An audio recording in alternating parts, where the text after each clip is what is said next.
Hello and welcome to Americans Learn. My name is Lauren and today I'm looking at an older Lindsay Nikole video called JUNKSPIRACIES.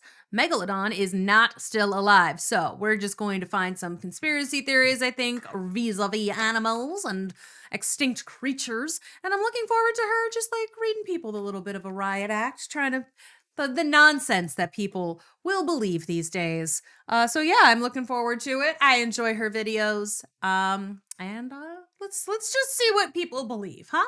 Let's go. In the last few years, you might have seen any one of these videos about the Megalodon still being alive. Evidence of sightings. Threads about how they're probably somehow living somewhere in the Mariana Trench. This is all complete garbage. And actually, okay, so it might.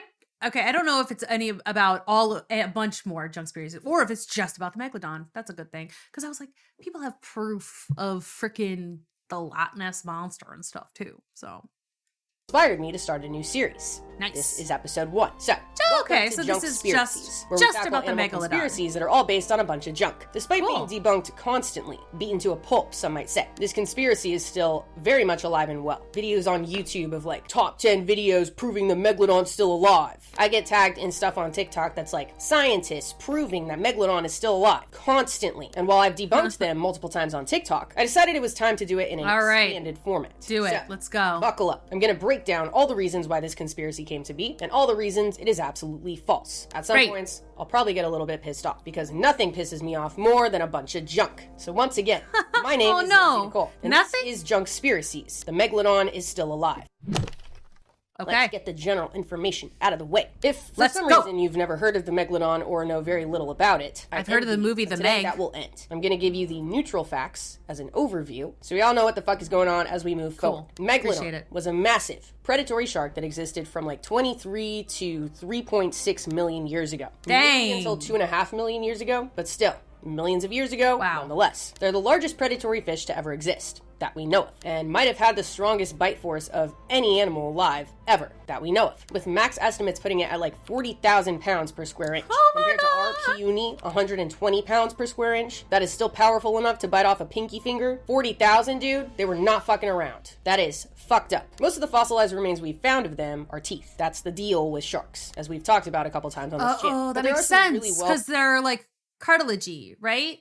So they don't have a ton of, they don't have bones. They just do their cartilage. Yes? Am I? No?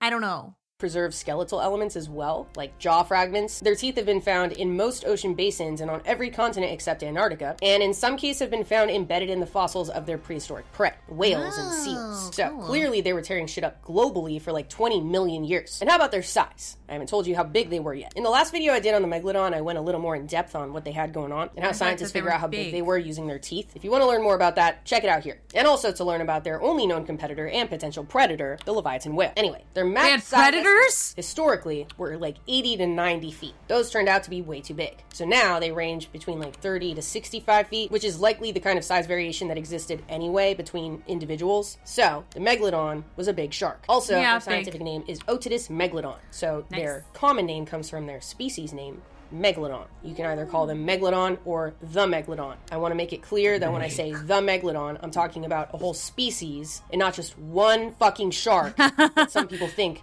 of one very special Megalodon still exists in the Mariana Trench, a single shark that's been alive for like 3 million years. Anyway, in order to reach this level of supremacy, they evolved over the years as highly active predators. I recognize this music. Why do I recognize the music?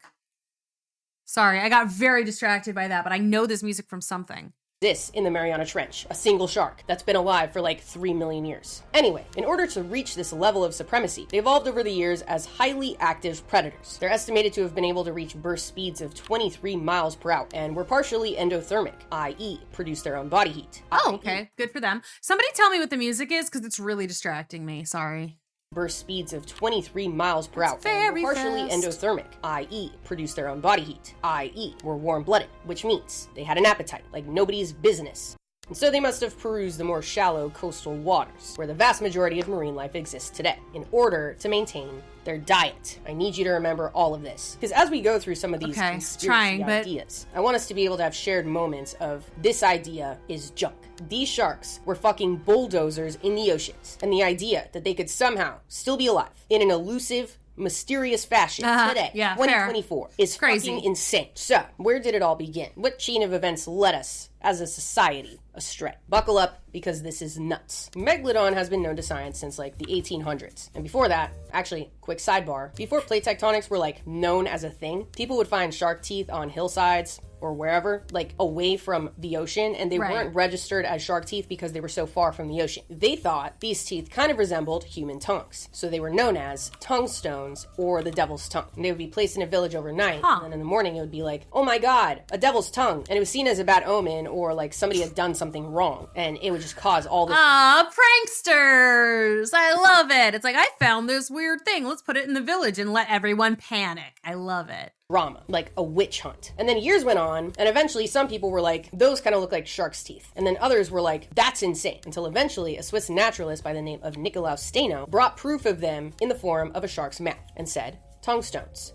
And boom, tongue stones debunked. And Megalodon teeth were included in those tongue stones. You know what? I can see where I can see where it looks like a tongue. I get it. One of my favorite things I learned in my paleontology class, so thought I'd tell you. Anyway, Megalodon had been known to science since the 1800s, and some of their fossilized teeth were even collected on the HMS Challenger back in 1875. Remember that trip that also found out the Mariana Trench is deep as fuck? Very big trip for humanity. But these teeth would also turn out to be a big deal, and provide the first junk evidence for the continued existence of the Megalodon. In 1959, a known cryptozoologist by the name Vladimir Chernetsky dated the teeth using a method that scientists quickly pointed out was all sorts of messed up. I don't want to cryptozoologist, so I mean, I think it's fun to speculate, but the whole point of that's the whole thing that a cryptozoologist does, though, right? Is that they study animals that don't exist. Go into it because there's a lot more I want to cover in this video other than the teeth. But if you want to read more on why the technique was messed up, check out this paper. This paper also provided a lot of other great information for this video. So anyway, the fucked up dating technique led to Chernetsky to the conclusion that one of the teeth was 24,267 years old and the other was 11,333 years old. He was off by millions of years. Yeah, a little bit. It's a big deal. Even though multiple scientists disproved this technique later on, the damage had been done. And this was the first... It always is. Like the alpha wolf thing, where it's like the guy did his research, did his whole study, and then like several years later, he was like, I was wrong. And also the way I did the study was flawed in a lot of different ways, and I was incorrect, and there's no such thing as an alpha wolf, and we still use alpha stuff. Like, that's still a thing. So sometimes you put something into the world, and it just stays there, no matter what you do. Start to the conspiracy that the Megalodon is still alive. Dude, and I see people using these exact teeth as evidence to this day, like as if they were discovered yesterday. It's insane. But the biggest culprits of this conspiracy have been the sightings. And this is probably the side you're more familiar with as well. Despite the existence of whale sharks and basking sharks, you know, the other large, chill sharks alive today, any apparent sighting of a large shark bigger than your average gray white tends to get classified as hard Megalodon evidence by your average clickbait conspiracy theorist. And this phenomenon can be traced all the way back to 1963, a book called Sharks and Rays of the Australian Seas Australia. by marine biologist David Steed. Is it Steed or Stead? Stead. Yes, marine biologist. And you bet your ass this story comes up on every proof video on YouTube because of that. I actually watched one of those top 10 fucking stupid videos on YouTube just to get my footing, and this is the first story that came up as like #1 proof. So now my entire feed is conspiracy videos, so fun! Is gonna be thick if you want. Isn't it fun when like you watch one video and your algorithm is messed up forever and always? That's the best. I've started using my personal like YouTube sign in or whatever for these videos, and it means that like half the people that I follow and I would like to see their videos, I never see their videos pop up on my feed anymore because it's all the stuff I watch for this and Chicago Reacts and Chicanime. My YouTube algorithm is effed up. Let me know. Let me know if you want more conspiracy videos. Anyway, David retold this story in his book that he heard back in 1918 on an island off the coast of Australia. The story came from some fishermen who had a boat and some 3.5-foot wide lobster pots. The fishermen had a boat that could each hold a few dozen lobsters. Big pots, lots of lobster. As the story... I know that sometimes people fish off of like piers and stuff. I don't really count them as fishermen.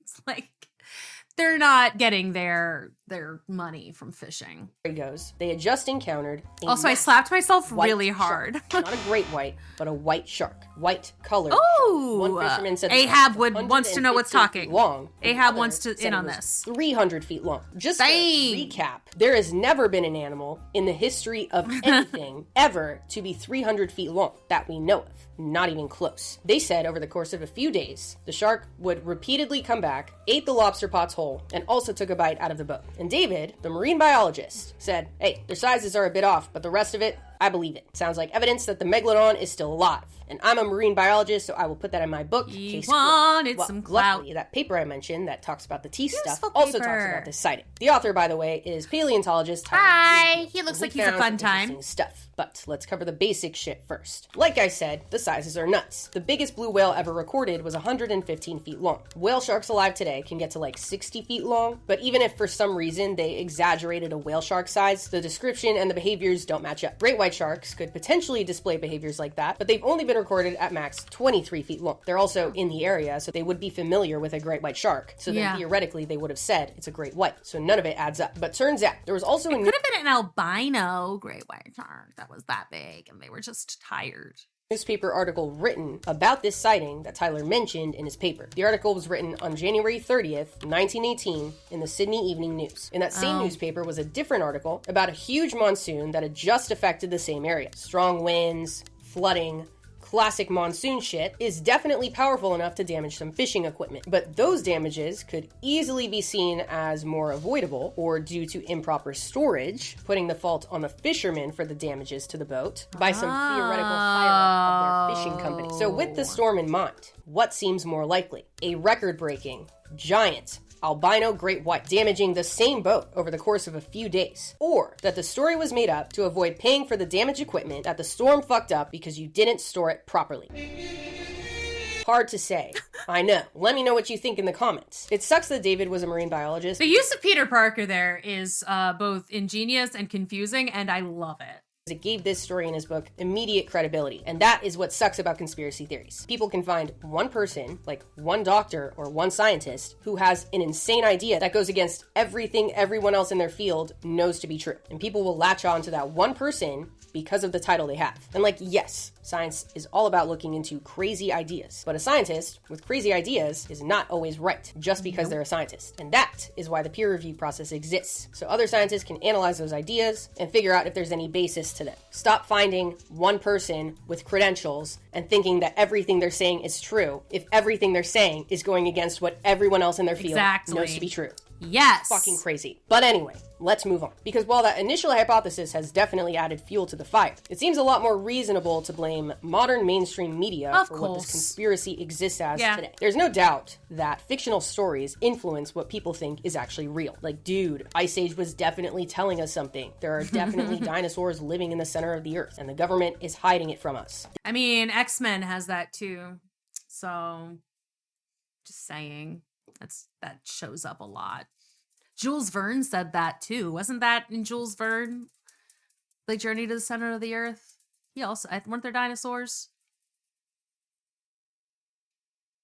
You know, I don't know. Thank God Ice Age is telling us the truth. And that definitely happened with movies like Jaws, or the one that's really on the nose, The Meg. Yes, the 2.5-star movie is telling us something the government doesn't want us to know. Don't think that. But what I'm actually much more disappointed in, and would imagine has done a lot more damage, is the fact that 10 years ago, a fake documentary was made using photoshopped pictures, CGI videos, and actors hired to play the roles as scientists to claim that the Megalodon is still alive, and it was aired on Discovery Channel. There's a really good chance you've seen it. At the time in 2013, it was like their most watched watched Shark Week segment ever. It's called No. Megalodon, the monster shark lives. I have not And it seen looks that. like every other documentary you'd watch on Discovery, except for a 2-second disclaimer at the end of the movie that doesn't really take any direct accountability for any of it being fake. I actually bought it on YouTube. It was like $3, just for context, because I never saw it when it first aired. But the disclaimer wasn't on the YouTube version at all. They said they dramatized things to explore the legend, but what the fuck does that mean? Nothing, really. Despite being berated by thousands of people from multiple angles, Discovery doubled down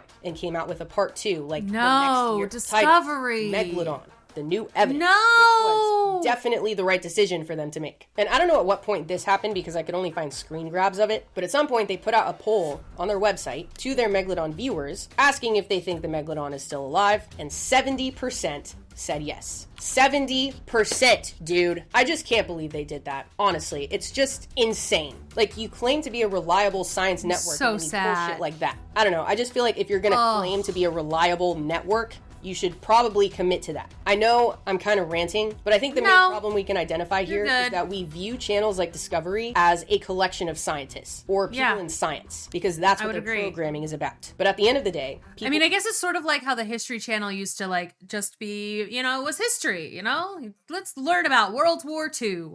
And then they started bringing on the ancient aliens people. And then now it's just all conspiracy theories. Like, it's like, man, you used to be something. You used to mean something.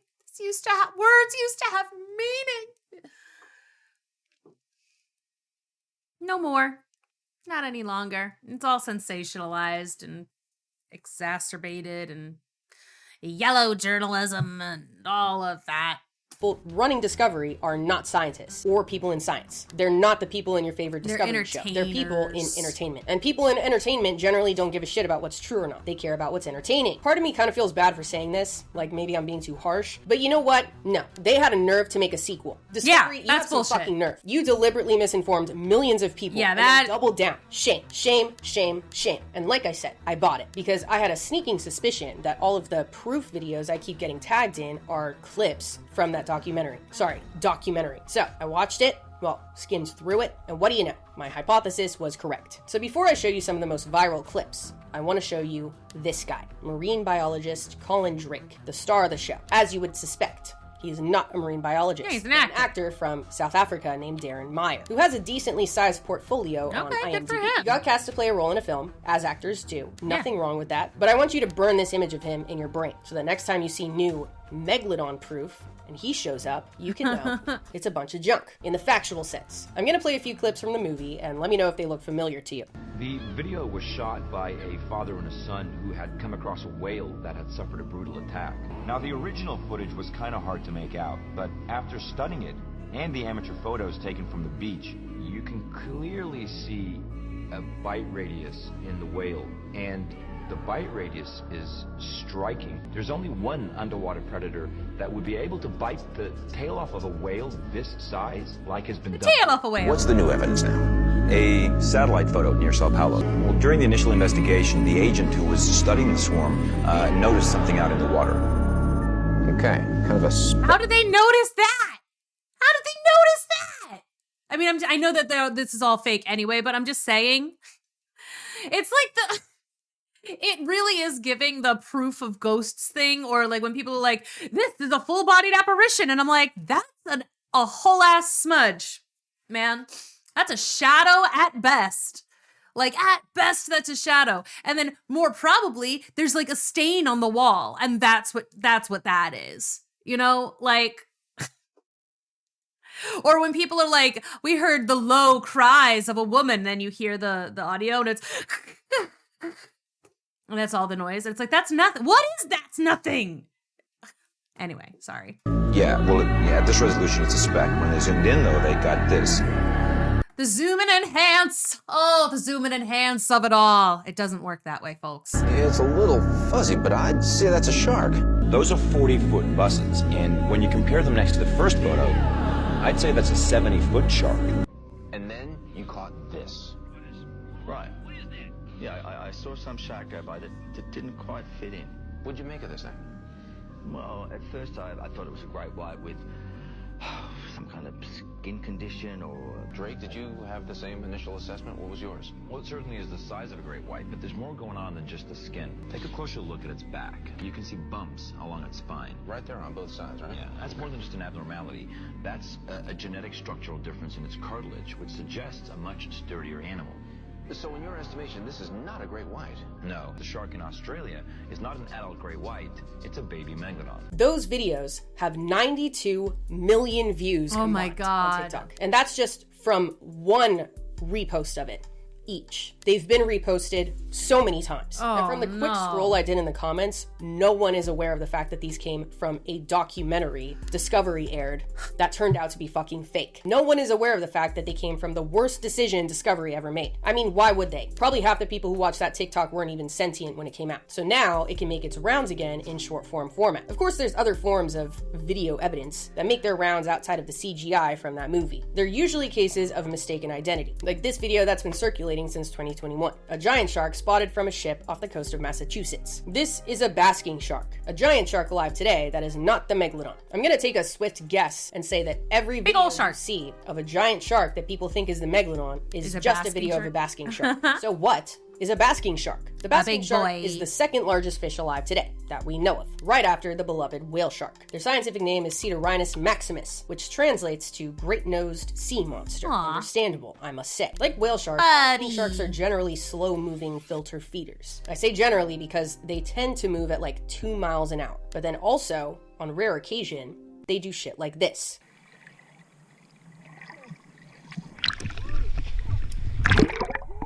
Showing off, having some fun. Yeah, dude. I did not know basking sharks breached until I started researching for this video. That was taken by a diver named Vanessa Bohm back in 2021. Little show So, off. That's cool as fuck. I love that. Basking sharks are so cool. Their default mode of locomotion is slowly moving through the water with their mouths agape. They have these gill rakers that line the insides of their mouths Terrifying. to catch krill and plankton. Like I said, they're the Terrifying. second largest fish alive that we know of and can get to about 33 feet long. Generally, they're seen alone. But obviously, from the video, groups are spotted from time to time. And I want you to take a guess on the size of the biggest group ever spotted. 10? No. 50? No. 100? No. 1,000? Close. 1,398. Whoa. The proof is right here. I'm not making this shit up. 1,400 basking sharks found in a group. Nuts. But back to the reason. That's crazy. That's a lot of anything to be found in a group. So basking sharks are big, are less known than whale sharks, and I would also say don't have as much of a conspicuous silhouette as whale sharks do. Like you see a whale shark from a bird's eye view,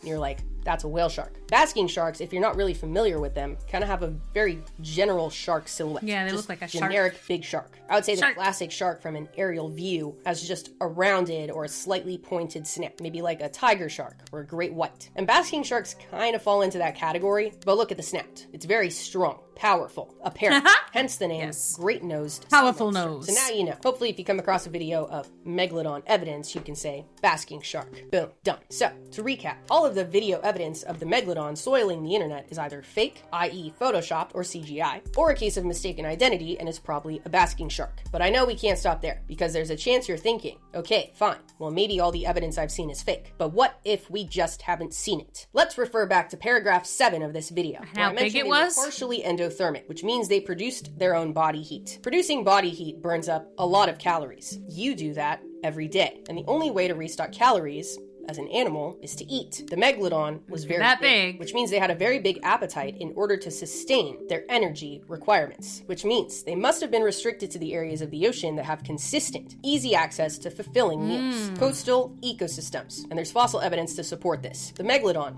like I said, was a fucking bulldozer, not an elusive shark. The most recent Not a fossilized sneaky teeth come boy. from over 2.5 million years ago. And we still have evidence of how much of a terror they were in the fossil record. Their teeth embedded in the bones of their prey. Dude, there is a fossilized whale found from 15 million years ago. Wow. That bent its spine, and it was most likely caused by a Megalodon attack with a tooth. Whoa. Evidence. If we can see its destruction in the fossil record, we would absolutely be able to find proof of its existence today. Like, without a doubt, that is Megalodon evidence. An sure. individual that washed up on the beach, wounds on prey that escaped, carcasses of their successful kills, and not just that one fucking CGI video that makes the whale look like it's made out of rubber. Yeah, it Like, doesn't an look like a good- abundance of evidence. It didn't and we look would like a see good them CGI all the whale. time. Okay, then there's also the classic question, well, what if they live in the deep sea? The Mariana Trench, perhaps. The deep ocean is like the Sahara Desert times 10. It is a hellscape. Generally, there's nothing for thousands and thousands of miles, with the occasional deep sea oasis that could be permanent, maybe near hydrothermal vents, or temporary, maybe a whale fall, but nothing large enough to sustain the Megalodon as a species. It can't possibly be a single shark. It's biologically impossible. It's completely unsustainable for a massive, ultra-predatory species that used to live at coastal waters, preyed on whales that weighed, like maybe 6,000 pounds minimum? But let's just say they did want to live in the deep sea, where food is wildly inconsistent,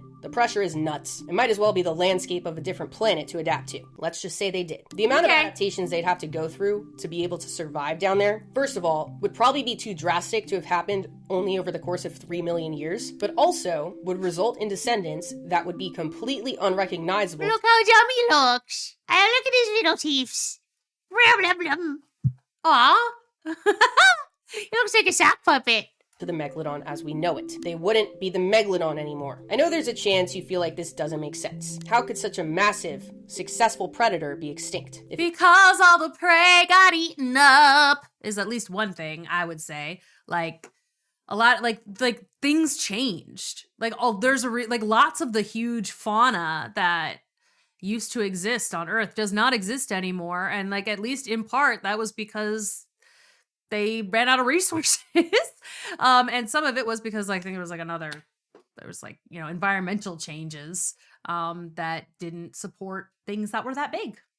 If they were the best, why aren't they around anymore? Well, the reality is, their size only worked for them because of the conditions of their environment. Bigger is not always better. A larger size requires a massive diet, and a massive diet is a very sensitive one. The most successful lineages that have survived mass extinctions didn't do so because they were big, or the top predators. Actually, it has been pretty much the opposite. Generally, there's always exceptions to that, but in the general sense, their ability to go long periods without food, or survive off of small amounts of food, has been the key to success during hard times. And evidence suggests this is exactly what happened. A global cooling took place at the end of the Pliocene, near the end of the road for the Megalodon. This led to thicker ice caps at the poles, which led to sea levels dropping all around the world, which meant the loss of many coastal habitats. Their prey species were having a tough time, which meant they were also having a tough time. And it seems as though the Megalodon might have been outcompeted by smaller counterparts. Yeah, the great whites. A single great white could get by on a much smaller amount of food than a single Megalodon, and that is that. I know this might be a huge buzzkill. The Megalodon potentially still being alive means there's still mystery in our world. I think there's plenty of mystery in our world. The last video that I watched on